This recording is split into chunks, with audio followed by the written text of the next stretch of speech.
We just got some pretty big updates on the future of Fallout. We recently heard how the next Bethesda Game Studios game after Starfield is very likely to be over 5 years away. And if a 5-year dev cycle is a bit of a bummer for you, we also just heard that after the Elder Scrolls 6, Bethesda may not even work on Fallout 5 at all. It might be coming even further down the line. There's a pretty good chance we could be waiting 10 plus years before we get the next Fallout game. And although there definitely is some hope, with insiders like Jez Corden suggesting that we could see something sooner, there also is mods. Over the past couple of months, we have gotten some major updates on the DLC-sized mods coming to Fallout, and some of the mods I'm going to be highlighting in this video are slated to be coming out later this year, as well as we'll be looking at some updates on what is my single most anticipated mod right now. But first, let's look at some of the various Fallout Remake mods that are currently on their way to Fallout 4. Fallout 1 is getting a remake. A mod project known as Fallout Vault 13 has been steadily progressing over the past couple of years. In 2022, we got a major gameplay reveal showcasing us leaving the vault and even progressing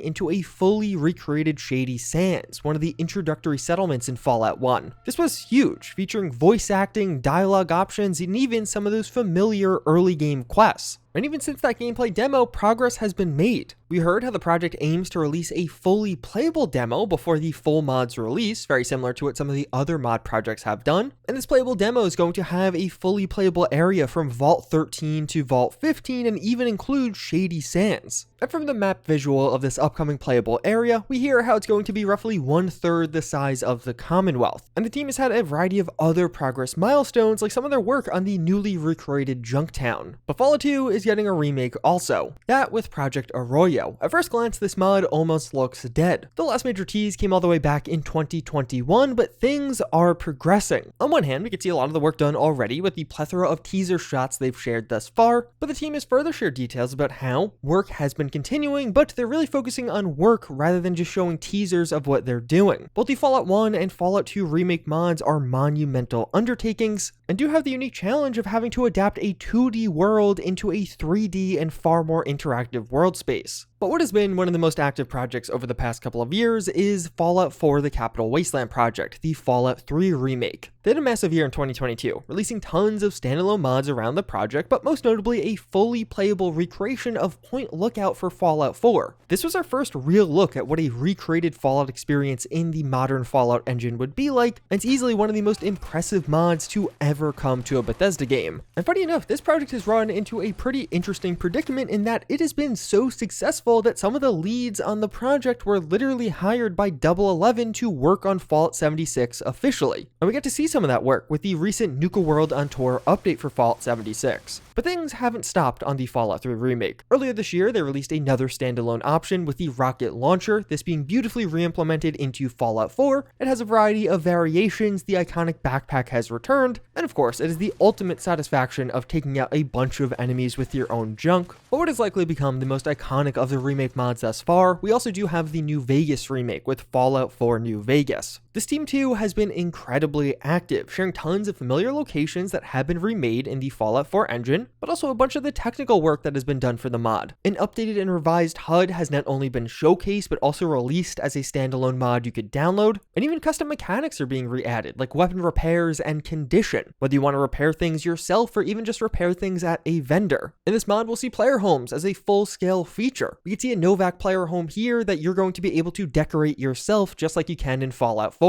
But New Vegas is perhaps best known for its epic weapons, and more of those have been making their way into Fallout 4, as well as a variety of the teaser shots you're seeing. Not too long ago, we got the AEP-7 laser and its unique variant with the Pew-Pew. These are beautifully re-added into Fallout 4 and feature some stunning animations and texture work, but also having the fun twist of being a true dedicated laser pistol for Fallout 4. But if you're looking for something even a bit more expansive, just last week they dropped Recharger weaponry. This brings the full slate of Recharger weapons into the game. These feature the unique effect of having unlimited ammo, just naturally building their ammo count back up over time. And in Fallout 4 they're stunning, very satisfying to use with the upgraded combat systems, but also more on the side of unique animations, and even some of these special variants have made their way into Fallout 4. Fallout 4 New Vegas has been incredibly active active over the past few months, but one of the other upcoming mods to get excited for may even be in our hands in just a few more months, that with Fallout London. Fallout London is dropping later in 2023, and the latest developer update we get an even clearer picture of when exactly that is happening, as the mod is slated for a release in Q4 2023, which is actually pretty exciting. It seems like the mod had hoped to release in Q3, but the Starfield release really stepped on that, so they gave themselves a slight delay to polish things even further and get on some of those bugs. But as we approach the finish line, they're doing some incredible things with Fallout London, such as a fully custom post-apocalyptic trebuchet. It features totally custom animations. The player will be using it likely during a story moment for the mod, and it is just epic. We also get a look at some of the custom armors being created for the Camelot faction in the mod, these being a reflection of some old school knight armors, but also things like those familiar London police uniforms. But Fallout London is also getting a completely custom suite of weapons for us to experience, since,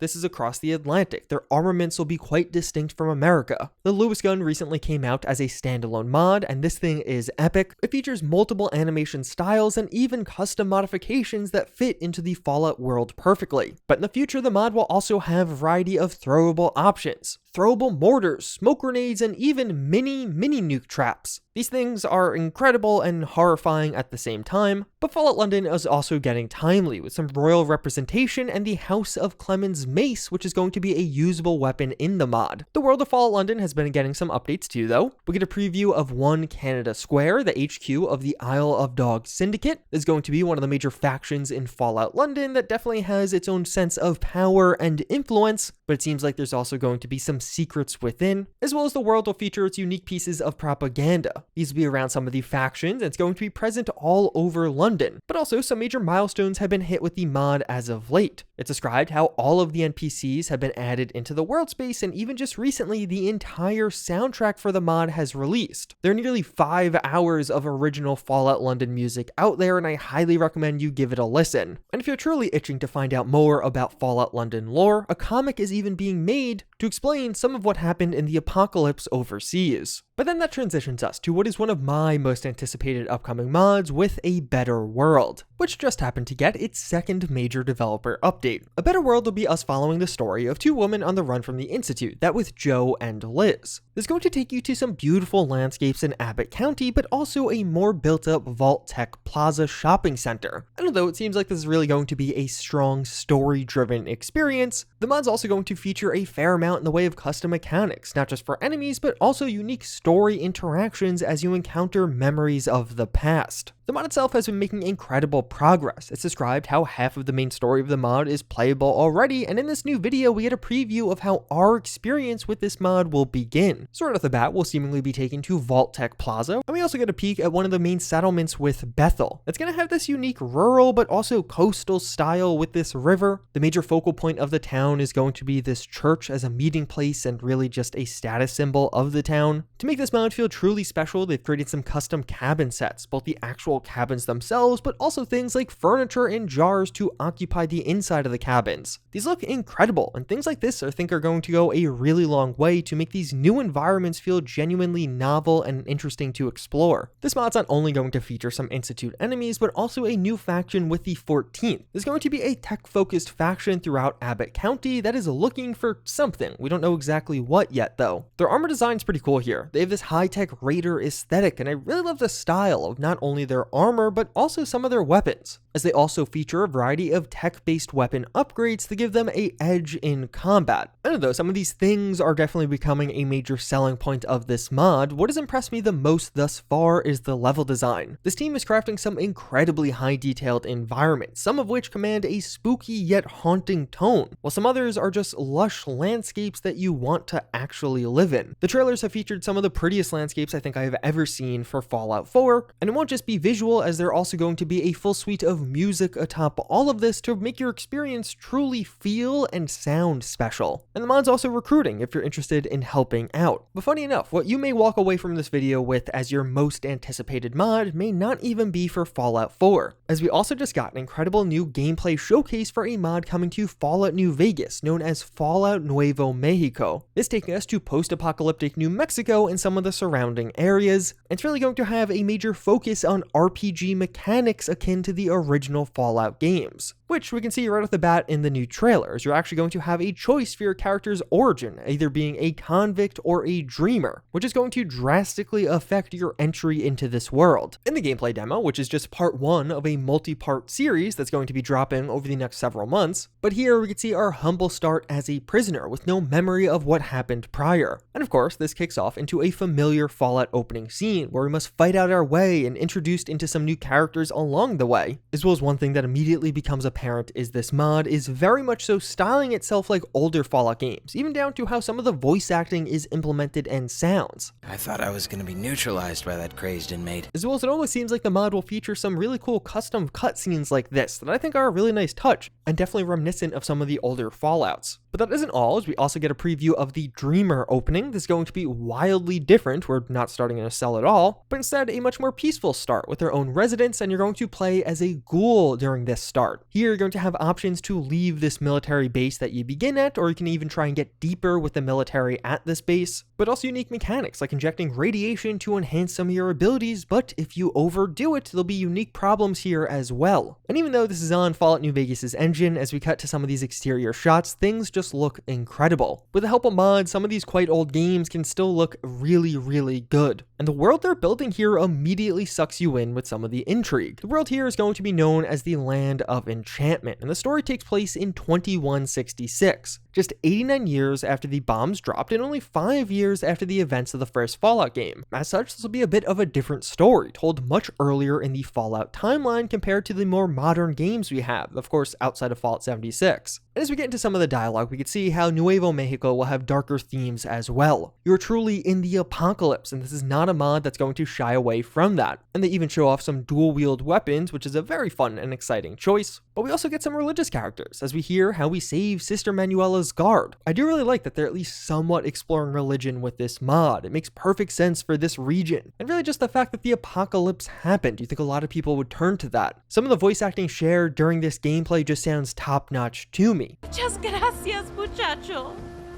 Dios nos ha bendecido con tu presencia. Thank you.